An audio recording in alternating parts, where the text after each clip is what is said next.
ماوەی 3 ڕۆژە ئەم بازاڕە شڵەژاوە.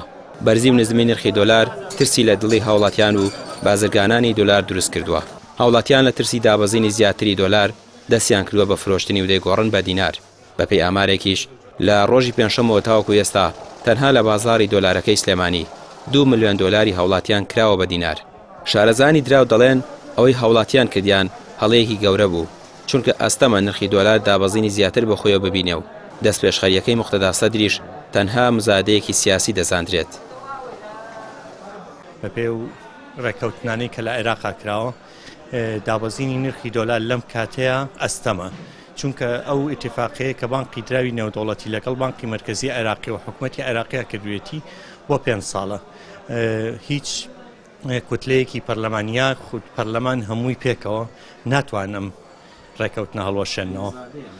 ئەمە مزایدەیەکی سیاسیە زدی ئەم حکوومەتەکە پێشتر هەبووە.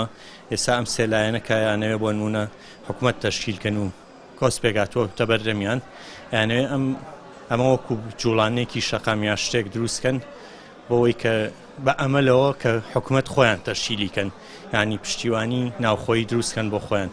بەڵێ مجموعەیە کاتم لە ترسیەوەی کە یعنی بەڕاستی لە ئەخبارەکە غەڵەت حاڵی بوون. مجموعەیەکێکە خوێنەوەریانی ڕێزمەیە بوانە، بعضی خوێنەوەری نییە، بعضێکی بە خەڵک بە چاواشە تێگەێنن، بعضێکی شەهەیە لە بازاڕە سەرلەشایی خەڵکەکەن ئەڵێن گەڵایە 930,000 خەڵکەکە لە مێشکی خۆیان وایە ئەگەر ئەو گەڵایی لە ماڵەوە هەبێت 130,000ەکە بۆ ئەو زەرە دەکات. ئەڵێ با ڕاکەم بیفرۆشم، نەخێشتی وان نییە. ڕۆژی پێنجشەمەی ڕابردوو بەشێکی زۆر لە هاوڵاتیان دۆلارەکانیان لێرە هەرزان فرۆش کردو، بە جۆرێک دەوترێت 800 دۆلارێک بە 145,000 دینار فرۆشراوە. شارەزانی ئاڵوگۆڕی دراو دەڵێن دۆلار نایەتە خوار 145,000 دینار مەگەر لە دوای پەسەندکردنی پرۆژە یاسای بودجەی 2022 کە ئەویش بەهۆی ئەوەی هێشتا چارەنووسی پێکەنانی کابینەی حکوومەت دیار نییە، ئەگەرێکی دوورە. من پێم وانە لە ئێسادا ینی گۆڕانکاری لەو نرخەیە بکرێ بە پشتبەسن بە کۆمەڵی هۆکاری. یەکەم هیچ دڵنیاییەک نییە کە لە پرۆژە یاسای موازنەی 2022 جاریکە کوریهێنان دروست نەبێتەوە. ئایا لیستی سەدر و کوتلە پەرلەمانەکان ئەچنە ژێر ئەو بەرپرسیارەتیەوە کە جارێکتر کوریهێنان لە پرۆژەی موازنەی 2022 دروست نەبێت؟ ئەمە یەک.